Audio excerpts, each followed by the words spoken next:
Returning to Myanmar, and the UN Security Council is scheduled to meet later today amid growing calls for a global response to the military's latest seizure of power. It comes as the nation's biggest city, Yangon, closes its international airport. Dr. James Gomez is Regional Director of the Asia Centre and he joins us out of Bangkok. James, good to talk with you. What do you make of this move to close the international airport for at least the next month? Well, it's really to keep people away, to keep criticism away. I think, we've seen similar measures like, shutting the internet down, slowing it down. This is just another measure. Obviously, they're going to rationalize it using COVID-19 as a catch-all excuse. But this is really to prevent the international community who may have diplomatic access to come into Myanmar. Interesting. Of course, we know the whole coup is going to be raised at the UN Security Council a little later today. What do we expect there? Because China is not likely to give any support to any sanction or call for any change. That's absolutely right. I think, as always, when it comes to the Security Council, it will be, essentially a so-called hung parliament, so to speak. So I think the democratic bloc of the international community is where we should be looking at. They have already articulated their concerns, and these can move towards, possible announcements of sanctions away from the Security Council. I think the thing of concern here is really, moving closer to the region. It's not just China.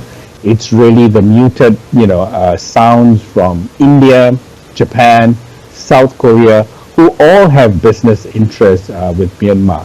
I think the international community, the democratic bloc, needs to lean on its partners closer to the region. Japan, South Korea, India, as well as ASEAN. It is an interesting one, James, because even the Australian government is rather perplexed as to how to manage this crisis. So far, this seems like a coup light, as people are saying, and to a degree, they don't want to push the military into a more hardline approach.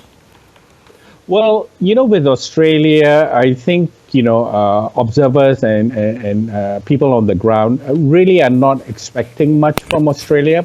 Australia has traditionally engaged with, mostly the governments, and especially the security sector, as well as the economic sector. Australian foreign policy never very critically engaged with the politics of Southeast Asia. They may have, words to say, advice to give when it came to East Timor or Papua, but very little. So we are not expecting Australia very much, from the government level to raise voices. But we can certainly expect civil society and residents who are originally from Myanmar, living, working, studying in Australia, to lend their voice to what has, seriously happened in Yangon and the wider country.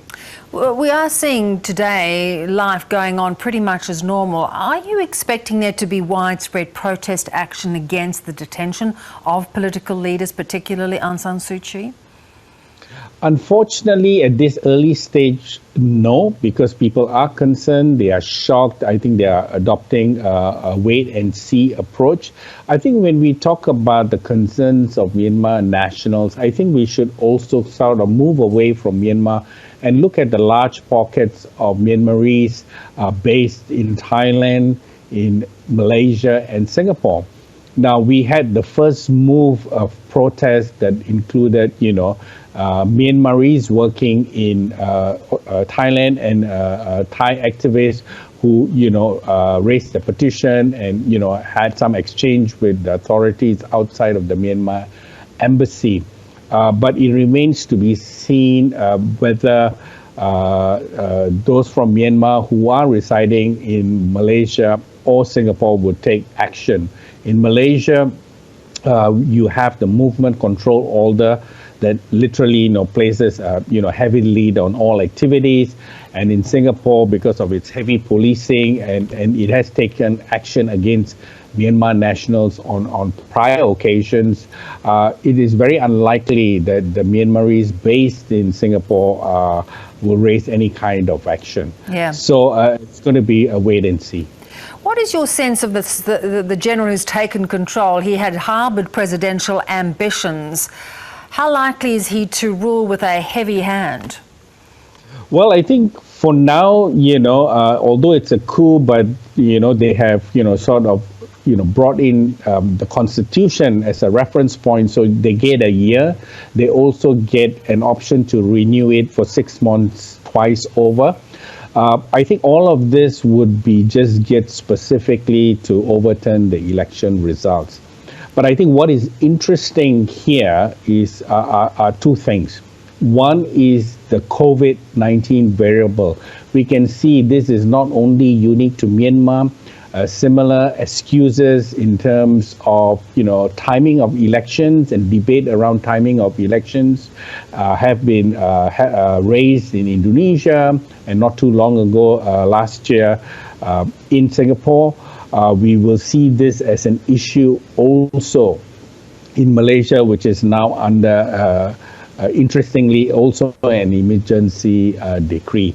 The second thing that is also different and unique this time around is the role of the internet. You can see in Myanmar there has been a shift using internet shutdown and slowdown that is kind of moved away from what we have heard last year and months past, being very isolated in Rakhine State and some of the other ethnic provinces, brought down to Naypyidaw and Yangon. Yeah, interesting stuff, James. Good to get your impressions, and we'll talk again soon. Thank you so much. Thank you.